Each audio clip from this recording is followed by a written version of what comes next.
Halo semuanya, Assalamualaikum warahmatullahi wabarakatuh. Selamat datang lagi di channel Saung Emak. Di video kali ini saya akan berbagi cerita proses masak rendang daging di menu Idul Adha atau daging kurban di Idul Adha kemarin ya.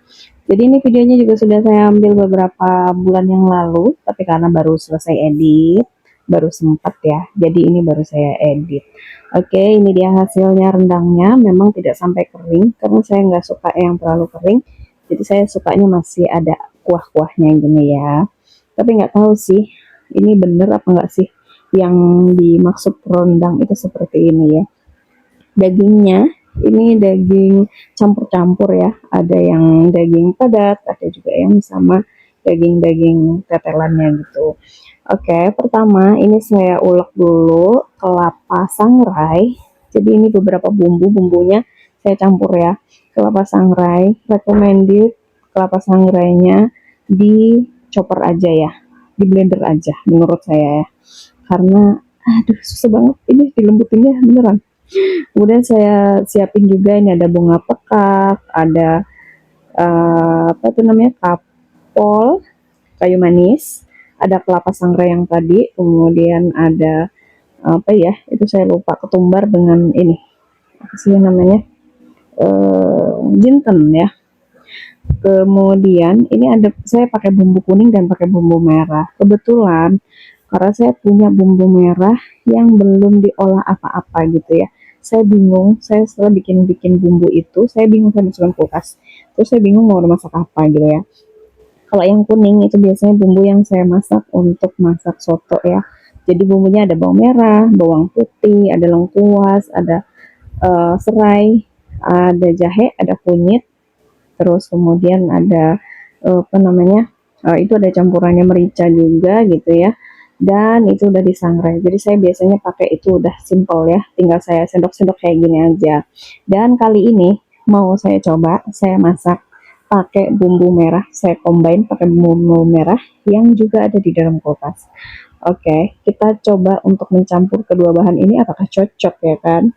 Dan ini kita campurkan untuk si bahan-bahan tadi ya. Ini ada apa namanya, ketumbar dan jintennya.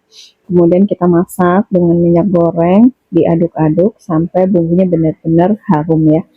Maksudnya ini sampai benar-benar matang gitu kan.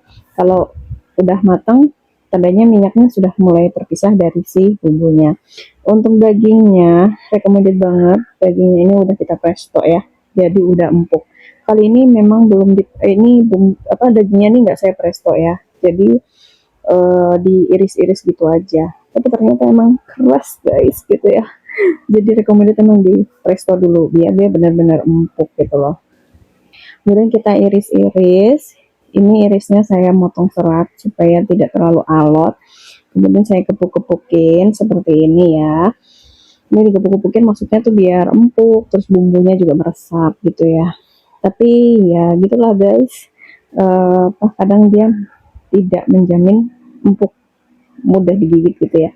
Tapi lebih baik itu di presto dulu. Tapi kalau saya nggak di presto ya udah gitu aja. Nah ini tekstur dagingnya beda-beda. Ada yang dia berserat urat gitu. Nah itu tidak saya apa tutup ya, tidak saya apa namanya gepengin. Tapi yang seratnya full, serat daging semua, itu saya hempas-hempasin kayak gini. Jadi kayak kita gepengin gitu supaya dia lebih resap dan lebih mudah nanti kita saat menggigitnya. Dan ini dia perbedaan teksturnya yang tidak saya apa ya, tidak ditutukin, tidak digepengin gitu ya. Setelah itu bumbunya kan sudah matang, kita akan masukkan per nah ini udah kelihatan ya, bumbunya udah kelihatan kayak minyaknya udah terpisah sama si bumbunya. Kita akan masukkan dagingnya, kemudian nanti akan kita masukkan santannya dan akan kita masak sampai benar-benar sesuai sama yang kita inginkan ya. Mungkin kalau rendang yang asli itu dimasaknya sampai benar-benar kuahnya surut ya, airnya surut, jadi bumbunya aja yang nempel di situ. Nah, tapi kalau saya maunya ada airnya sedikit, Jadi saya nggak tahu nih ya, ini apa namanya, rendang beneran apa rendang-rendangan gitu ya kan. Setelah itu kita kasih air dan kita akan masak dia dengan waktu yang lama. Dan ini dia saya tambahkan santannya, kemudian kita masak ya sampai benar-benar sesuai yang kita inginkan.